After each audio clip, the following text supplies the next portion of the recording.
Hey folks, welcome back to the channel and another Today in Tarkov. We're going to bang out a lot of these each week instead of the normal weekly cycle, just because there's a lot of news to cover. And we got some big stuff today that you're going to want to know about. Stuff about Arena and how everybody's supposedly in now. Snow in Tarkov. I know, right? Some changes that are coming to Ground Zero, the new starter map. Things they talk about in the future that they're going to do this year with Tarkov. As well as the first real serious talk we've ever had of Tarkov 1.0 or the full release. So let's get into the video and get you the details on all of this stuff. Okay, so first up, they claim that as of today, that Arena is open for everybody who requested access. So they had a list of people that went through and signed up for Arena on the webpage.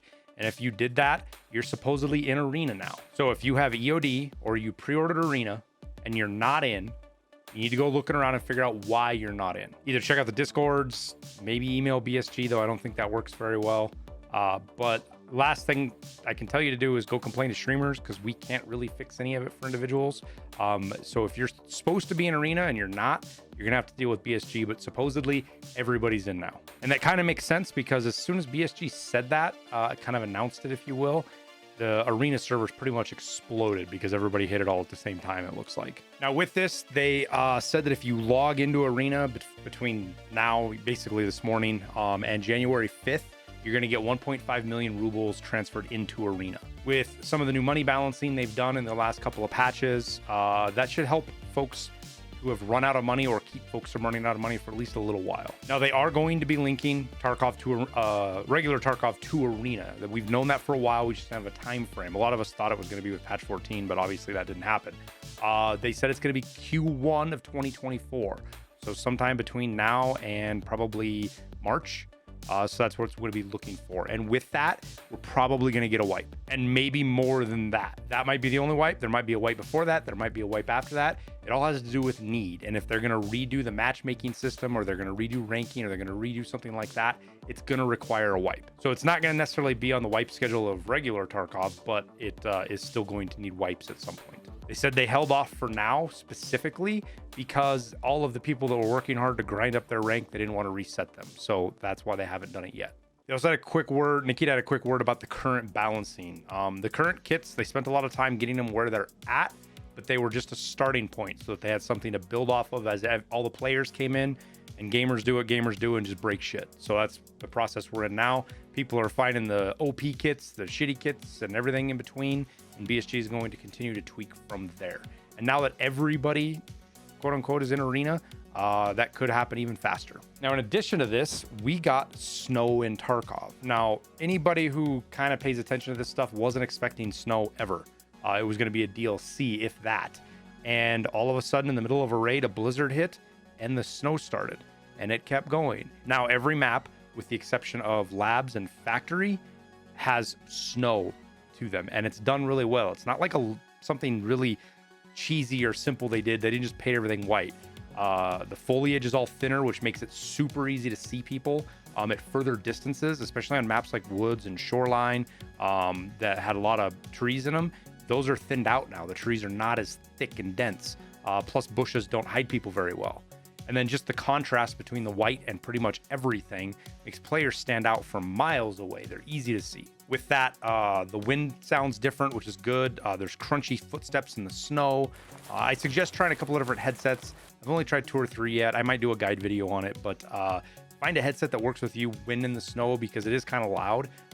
But it's going to provide some interesting dynamics for how people engage each other, find each other, stuff like that. You could almost call this an anti-rat event, because it's pretty hard to hide. It's pretty hard to sneak till you get inside. So I'm eager to see how this plays out. I really enjoy it. It's really immersive.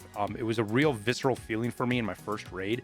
I felt like I was hunting here in Montana in the wintertime. The fall winter, we get snow walking through the woods. It felt just like that, which was super cool. I liked it. It was really enjoyable.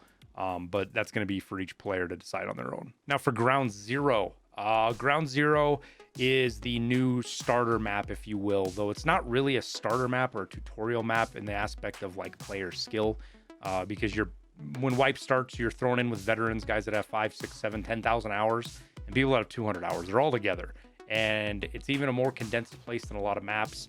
You don't have to go there out of the gate, but you can't progress any quests until you go there. So it's kind of been a mess for the first couple of days for a lot of people. I think this is going to change a lot as we get into the wipe a little bit further. 2 weeks, 3 weeks, especially mid-wipe. This is going to be great for starting players because they're going to be the only ones on it. It does need some work. They do need to probably lower the player count just because there's certain spawns that you run into somebody within like 10 seconds if you're not careful, or you're not hiding, or you're not waiting. And even then, sometimes it doesn't matter, which I think that's not great for that condensed of a map, especially one that you have to go to as a starter player. But again, the intent of the map is for the storyline, and we'll get to that in a second. But they did say they're going to create 2 different queues for Ground Zero. One's going to be 1 to 15, and the other one's going to be 15 to forever, or 16 to forever. So it's a cool map. I really love the map. It's laid out really well. It's really detailed. It's just a cool map to be a part of. But they didn't like that being cut off as soon as you hit level 20. So I think it's a great move. You can go run stuff on the map after level 15 if you want. It's going to be kind of a bigger factory. I think it's going to turn into quite a PvP playground once players get a feeling for it, just because of how it's laid out. And then Nikita got into talking about some stuff with the future of Tarkov. And the big one that stands out to me, and it's the second time he's done this now, is they talk about the overhaul of the visual system. I think this just means new graphics. Everything's going to look different. And Nikita has been apprehensive both times he's talked about it now, and just not in a good way. And he never tips his hand like that when he's talking about this stuff. So it actually kind of has me worried about it. If he's worried about it enough to where he's going to talk about that he's being worried about it, it kind of just makes me wonder what's coming our way.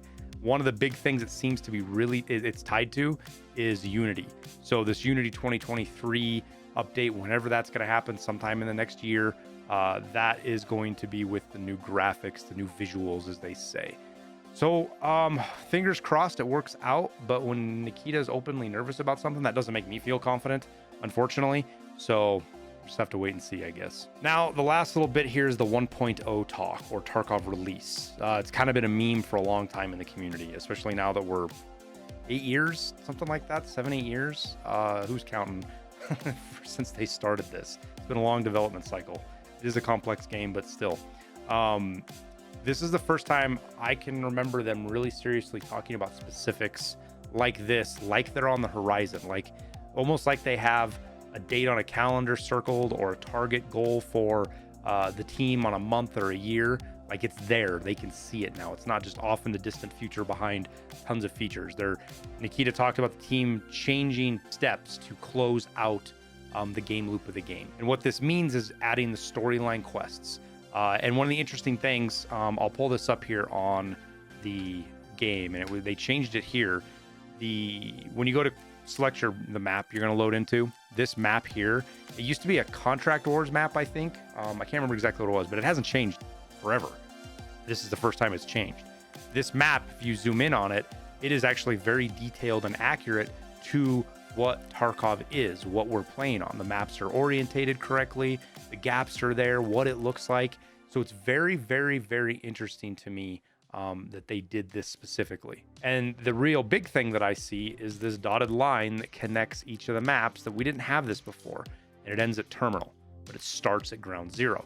Now, Ground Zero is where the story of Tarkov begins, so that's what it's going to be. So yes, it is kind of a beginner map, but not really. It's meant more towards the 1.0 release, and that's where you're going to start off. That's where the story of Tarkov starts off.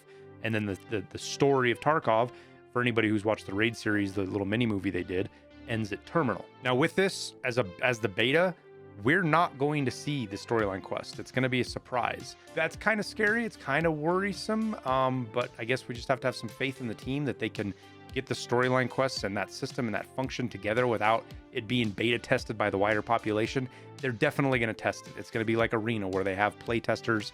They're going to test stuff behind closed doors, locked behind NDAs, and there probably won't be a content creator allowed within 100 miles of the stuff. But they want to surprise everybody with that. So we're not going to see anything on it, so don't expect that. But I think we're going to start hearing more and more talk about Tarkov being finished. But as far as dates, who knows? Is it this year? Is it next year? By this year, I mean 2024, because we're almost there. But is it 2024? Is it 2025? I don't know. And anybody who's followed BSG long enough knows that you don't build your hopes up behind dates with them. It just is how it is. I don't mean that to be negative or sound mean to BSG. It's just a fact. It's a matter of the fact of not just game devs, but BSG and how they do stuff in general. So that's pretty much it. If you can't tell, I'm pretty tired. I got my stream day in the morning. By the time you watch this, I'll probably be live because I got to get to the editors and whatnot. I'm not going to blabber on anymore. We'll wrap her up there. I'll try to keep you guys updated. I got a ton of videos in the queue that I've got various stages. I can't wait to get them out for you guys, guides and stuff like that. We'll get to them after tomorrow, after we get through our drop day on Twitch. And then our second one is on the 2nd. But thank you guys again, as always, for watching. I wish you the best of luck in your raids, and we'll see you in Tarkov.